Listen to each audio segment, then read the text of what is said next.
La région Auvergne-Rhône-Alpes et le casino de Roya vous présentent Ici commence l'Auvergne, ici finit la France.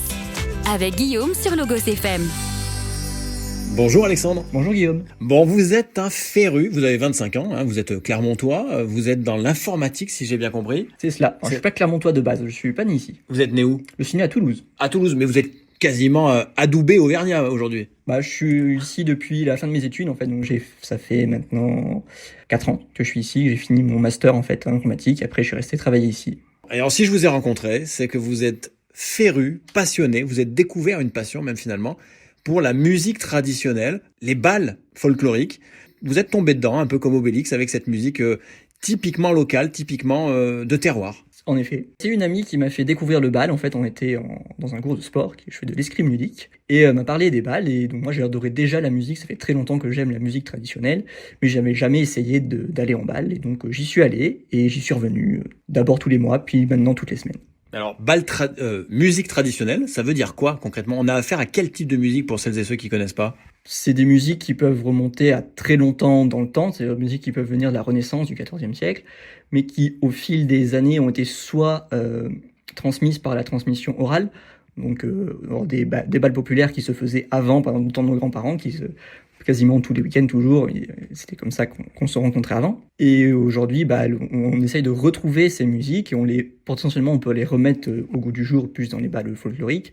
Après, on a la partie traditionnelle où des personnes vont collecter auprès des anciens les musiques qui se faisaient à l'époque, comme on dit, et qui vont les rejouer telles quelles ou avec des arrangements, avec des instruments simples comme le violon, l'accordéon, principalement. Après, on va voir tout ce qui va être les cornemuses, les cabarettes, qui sont des instruments traditionnels.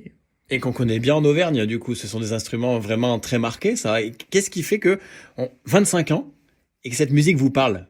J'ai toujours aimé la musique classique, la musique traditionnelle, c'est mon style de musique, moi, c'est ce qui me plaît.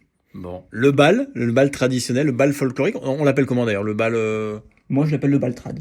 Le bal trad. Et est-ce qu'il y en a quoi? Il y en a pas toutes les semaines quand même en Auvergne, si Depuis assez récemment, si, il y en a toutes les semaines. L'an dernier, il y en avait un peu moins, mais cette année, j'arrive à trouver un bal toutes les semaines, voire 3 bals dans un week-end. Ce week-end, par exemple, nous avions un bal hier, un bal aujourd'hui, et il y a un bal demain. Rien que dans le Puy-de-Dôme. Vous n'allez pas faire les 3 quand même, si? Non, pas cette semaine. Ça peut arriver, mais pas cette semaine.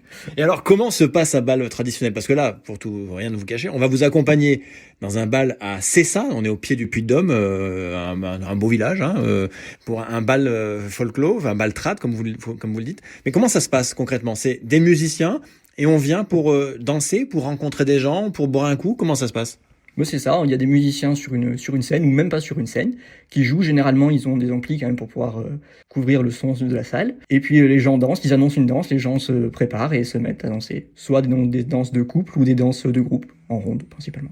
Bon, alors moi qui suis raide comme un bout de bois et qui ne sais pas enchaîner 2 pas de danse, est-ce que moi je peux avoir ma place dans un bal trad? Tout à fait, il n'y a pas de prérequis pour venir à un bal trad, vous pouvez venir même sans savoir aucun pas et puis vous pourrez être incorporé dans certaines danses. Pas dans toutes forcément, parce qu'il y a des pas qui sont plus techniques que d'autres suivant les danses, mais vous pouvez tout à fait commencer un bal trad sans jamais en avoir fait. Après, en général, souvent, il y a des initiations avant chaque bal trad, donc vous pouvez commencer à apprendre avant de venir vraiment au bal. Sinon, vous pouvez aussi suivre des cours dans des associations, dans le Puy-de-Dôme, il y en a plusieurs, même le conservatoire fait des cours de bal et de musique.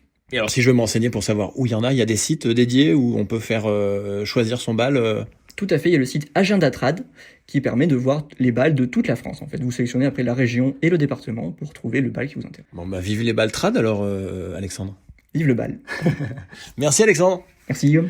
Voilà pour cette découverte des bals trad, ces musiques d'antan et qui font de plus en plus d'adeptes, des jeunes et des moins jeunes, des femmes et des hommes.